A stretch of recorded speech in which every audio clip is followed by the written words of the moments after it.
dans Clés Actu, le podcast qui décrypte l'actualité mondiale.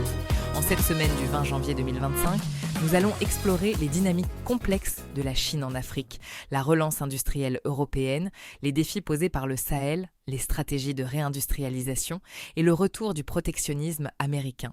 Sophie, Marc et Julie sont avec nous pour analyser ces enjeux majeurs. Commençons par l'Afrique, où la Chine poursuit sa stratégie d'influence. Marc, que nous dit cette 9e édition du Forum sur la coopération sino-africaine, FOCAC? Ce forum, qui s'est tenu à Pékin, confirme l'ambition chinoise de consolider sa présence sur le continent. Pékin a promis 50 milliards de dollars d'engagements financiers entre aide, prêts et formation.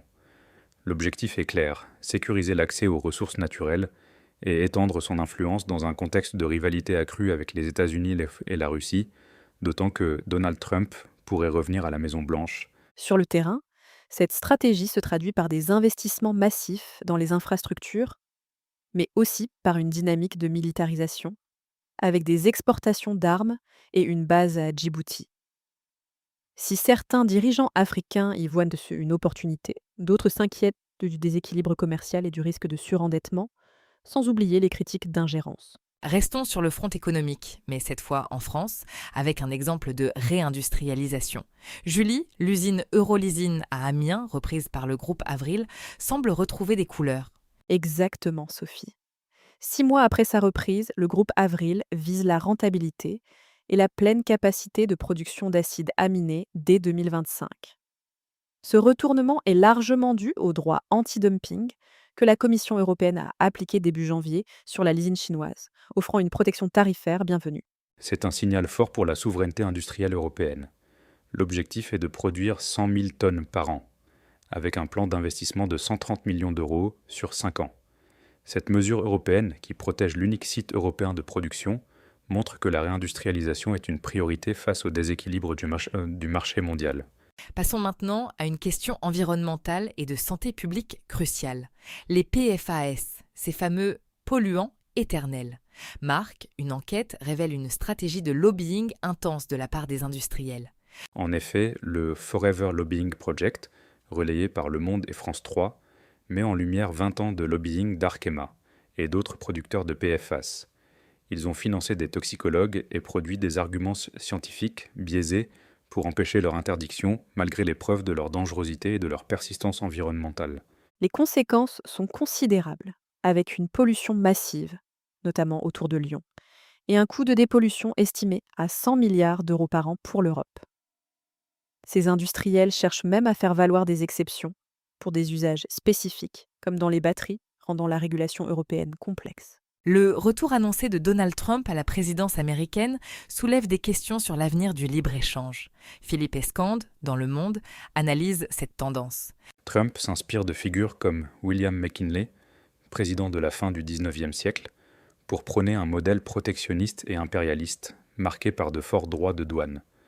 Cette approche, que l'on retrouve dans son discours d'investiture, vise à restaurer la grandeur nationale américaine. Cette orientation protectionniste, amorcée dès 2017, s'est généralisée et impacte aujourd'hui le commerce mondial.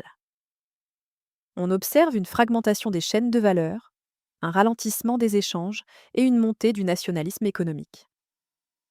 Les tensions sur des secteurs comme la voiture électrique sont exacerbées, avec des risques d'inflation et de conflits commerciaux accrus. Face à ces tensions géopolitiques et à la volonté de relocaliser, la réindustrialisation prend une ampleur nouvelle. Marc, quel est le diagnostic du rapport Capgemini? Ce rapport, basé sur une enquête auprès de 1400 dirigeants, montre que 66% d'entre eux disposent d'une stratégie de réindustrialisation. Les entreprises prévoient d'investir près de 4 700 milliards de dollars dans les 3 prochaines années, privilégiant le friendshoring et réduisant leur dépendance à la Chine. La digitalisation, l'IA et la durabilité sont au cœur de ces stratégies. Cependant, des défis subsistent, coûts initiaux élevés, pénurie de compétences, notamment en IA et cybersécurité, et incertitude politique. L'énergie est également un enjeu, avec une résurgence de l'intérêt pour le nucléaire. Pour réussir, l'Europe devra arbitrer entre coûts et résilience et renforcer la coopération publique-privée. Dernier sujet de ce journal, la situation sécuritaire et géopolitique dans le Sahel. Julie, les juntes militaires adoptent des postures de plus en plus nationalistes vis-à-vis des compagnies minières. C'est une tendance inquiétante. Mali, Niger, Burkina Faso voient une multiplication des arrestations, révisions de licences, voire des nationalisations partielles, affectant des groupes comme Barrick ou Orano. Ce basculement géopolitique, marqué par un rapprochement avec la Russie et la Chine, crée une instabilité majeure. Ces actions ont des implications directes sur l'approvisionnement mondial en or et en uranium.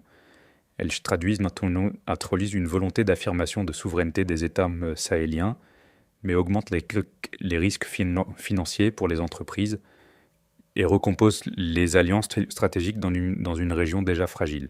Voilà qui conclut notre tour d'horizon de l'actualité mondiale. Les enjeux sont nombreux, de la géopolitique africaine aux défis industriels européens, en passant par les risques environnementaux et le retour du protectionnisme. C'était Clé Actu, à vendredi prochain.